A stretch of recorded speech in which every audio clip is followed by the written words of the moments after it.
Hari pertama di sekolah militer. Jelas-jelas dia tidak melakukan apa-apa. Tapi orang berkulit putih di sini meludahinya. Melihat dia masuk ke dalam asrama, pria berkulit putih ini berkata, But I don't bunk with niggas. Semua orang berkulit putih menyimpan barang mereka dan pergi. Dan tersisa Carl sendirian. Di subuh hari, komandan berkulit putih membangunkannya dengan menyiram air dingin. Berkata untuk latihan subuh, menggunakan pipa air dan menyemprotnya tanpa henti. Dan menariknya ke sebelah tong air. Dan menekan kepalanya ke dalam air. Menerima perlakuan diskriminasi. Carl hanya bisa menahannya, karena keluarganya adalah petani. Lulus dari sekolah militer Angkatan Laut. Adalah salah satu kesempatannya mengubah takdir. Tapi masalah yang dihadapi belum selesai. Masalah baru pun muncul, karena Carl putus sekolah di kelas 7. Ujian kebudayaan hanya mendapat nilai 37. Bila terus-terusan tidak lulus, dia akan dikeluarkan dari sekolah militer. Orang berkulit putih di sekolahnya tidak ada yang ingin mengajarinya. Carl menggunakan waktu di akhir pekan. Datang ke perpustakaan, meminta tolong seorang wanita berkulit hitam yang mengerti kebudayaan, untuk mengajarinya pengetahuan tentang militer. Belajar dari pagi hingga malam. Belajar hingga pengurus perpustakaan pulang. Sedikit demi sedikit meminta diajari oleh si wanita. Akhirnya di ujian selanjutnya, Carl mendapatkan nilai 76. Hitungannya sudah melewati tahap pertama. Keesokannya, ada latihan masuk ke bawah air. Ada 2 orang militer baru yang masuk ke air untuk memperbaiki kapal. Siapa sangka, kapal tiba-tiba tenggelam. Selama bergetar, salah satu militer baru saluran nafasnya nyangkut. Keadaan darurat, Carl yang di daratan langsung melakukan penyelamatan. Dia membawa saluran pernafasan lainnya, dan menemukan posisi 2 orang tersebut. Dia menghampiri temannya yang tersangkut. Di saat ia menarik salurannya, kapal itu mulai bergetar lagi. Carl menahan badannya, tapi di waktu yang bersamaan, temannya yang tidak mempunyai saluran bernafas, dengan cepat akan mati. Di masa kritis, salah satu rekannya malah kabur dan meninggalkan mereka berdua. Carl tidak menyerah. Dia dengan cepat memasang saluran, berhasil menolong rekannya. Setelah kembali ke daratan, komandan memanggil mereka semua berkumpul. Dia menyuruh militer yang kabur, bukan hanya tidak menyalahkannya, bahkan memberikannya lencana pahlawan.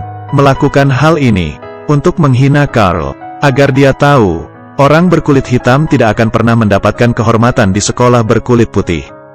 Tidak lama kemudian, Carl mendapatkan kabar, ayahnya meninggal karena sakit. Teringat di saat ayahnya masih hidup, tiap hari menarik 2 kuda, di bawah matahari yang terik. Bahkan dirinya belum berhasil, ayah sudah pergi duluan. Carl sangat sedih. Dia terus berpikir, tiba-tiba dia tidak ingin menahannya lagi. Dia langsung menemui komandan yang menghinanya, ingin bertanding dengannya. Ini adalah perlombaan antar martabat. Carl menggunakan helm selam, ingin bertanding dengan komandan berkulit putih. Di saat air memenuhi hidungnya, perlombaan tahan nafas pun dimulai. 2 menit pertama, keduanya masih terlihat normal, sama sekali tidak menutup mata. Di saat menit keempat, komandan sudah mulai tidak tahan, tapi dirinya mengatakan tidak boleh berhenti. Carl juga sudah mulai tidak tahan. Para penonton mulai cemas. Komandan berdirinya mulai tidak stabil, tapi dia masih menahannya. Para bawahan tidak sanggup melihatnya lagi, dan langsung membuka helm komandan, dan menolongnya. Perlombaan ini dimenangkan oleh Carl, tapi dia tidak memenangkan kehormatan dari komandan. Beberapa hari kemudian, Carl kembali ke asrama, dan melihat sebuah kertas, tertulis, "Kami akan menenggelamkanmu, Niga." Kali ini komandan mengancamnya. Dia berkata, "Besok adalah ujian kelulusan sekolah Angkatan Laut. Lebih baik kau jangan datang. Meski datang aku juga tidak akan meluluskanmu." Carl tidak takut, dan memarahi komandan. Komandan yang marah, mengambil radio, dan melemparinya. Carl pun semakin emosi.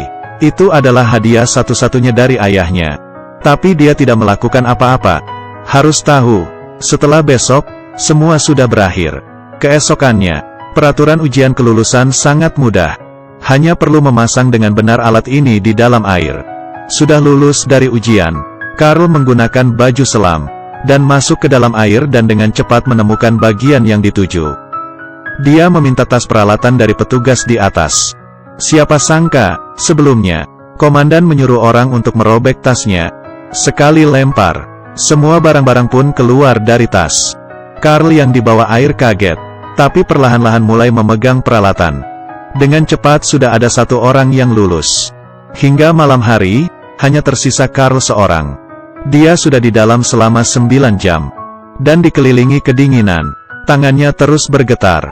Sambil mengambil alatnya, komandan berkata ke Karl, "Kalau begini terus kamu akan mati." Karl tidak merespon. Beberapa saat kemudian, komandan akhirnya tidak tahan lagi. Dia menyuruh orang untuk membawa Karl naik ke atas. Rekan yang biasanya menghina Karl pun berdiri keluar, dan menarik Karl naik ke atas. Tapi tiba-tiba, tali di samping menguat. Dan setelah ditarik, itu adalah alat bagiannya Karl. Ternyata sudah selesai dipasang. Karl perlahan-lahan naik ke atas. Dan membuka helmnya. Dia sudah kedinginan hingga mukanya membiru. Tapi tatapannya masih bisa dikontrol. Akhirnya komandan yang melihat sikapnya. Bosun's mate second class Carl Brashear. 9 hours 31 minutes. Perfect assembly. Dengan begini, dia menggunakan keyakinan yang kuat. Berhasil lulus dari sekolah militer angkatan laut. Sebelum pergi, dia menyadari radio yang waktu itu dirusak oleh komandan. Sudah diperbaiki. Dan menurut Karl ini barulah permulaan. Tujuannya bukan menjadi seorang militer angkatan laut, tapi menjadi mualim satu. Beberapa tahun kemudian, kesempatan yang ditunggu-tunggu akhirnya tiba. Dia mendapat sebuah tugas. Harus menemukan bom nuklir di bawah laut. Tapi tiba-tiba, di depannya ada sebuah kapal selam yang muncul. Dia dengan cepat berenang menjauh. Tapi saluran pernapasannya sangkut di sayap kapal. Sehingga dia tertarik ke depan. Menunggu tali itu lepas dari sayap kapal. Spiral kapal bergegas ke arahnya lagi. Karl menghindarinya, untuk menghindari dampak dari kapal selam. Masalah belum selesai. Di saat Karl bersiap untuk berbalik, tiba-tiba dia menemukan bom nuklir. Sepertinya karena kapal selam tadi.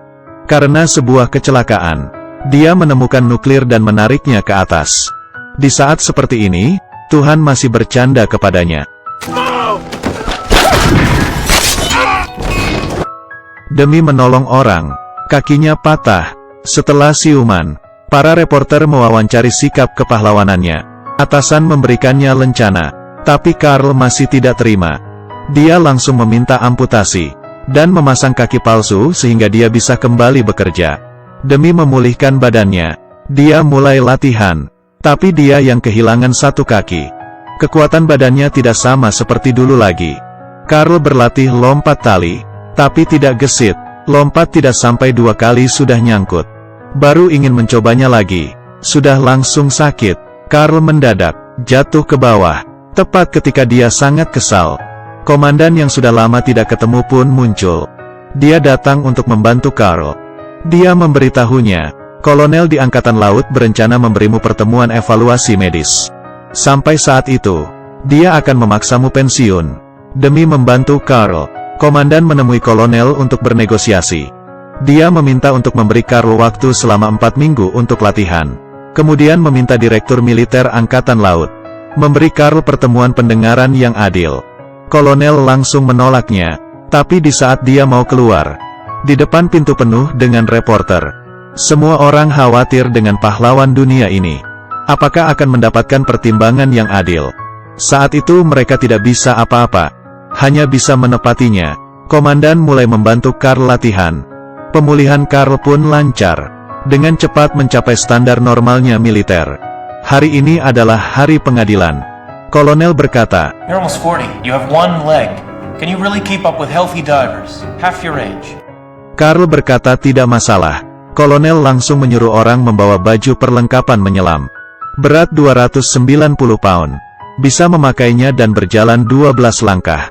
Berarti membuktikan kamu mempunyai kemampuan. Karl pun mengiyakannya.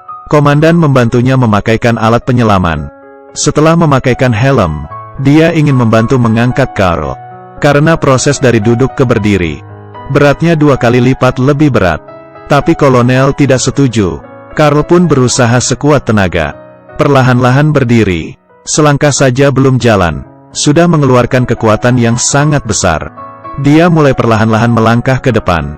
Di saat langkah ke-7, ia sudah mencapai batasnya. Sekuat tenaga melangkah lagi. Tiba-tiba kaki Karl muncul suara patah. Orang-orang di tempat semakin gugup. Kolonel menyuruhnya jangan bergerak lagi. Hanya komandan yang memarahinya dengan keras. Menyuruh Karl terus melangkah ke depan.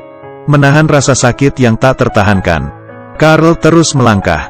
Tiap langkah menahan rasa sakit lukanya. Setiap langkah melewati batas kekuatan tubuhnya. Akhirnya, Karl berjalan hingga di depan komandan. Dia berhasil. Tidak ada yang tepuk tangan. Semua hanya terdiam. Di saat kolonel berdiri. Saat kolonel mengumumkan pemulihan resminya Karl. Semua orang baru bertepuk tangan. Dia menjadi sejarah militer Angkatan Laut Amerika saat itu.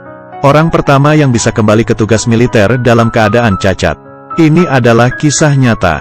Karl Brashear 2 tahun kemudian menjadi mualim satu pertama kali yang berkulit hitam. Dia terus memberitahu kita dengan perbuatannya. Kehormatan sebenarnya berasal dari kerja keras. Ya sudah, kalian suka dengan cerita ini gak? Kalau suka jangan lupa klik tombol suka ya. Kalau ada pendapat boleh tinggalkan di kolom komentar.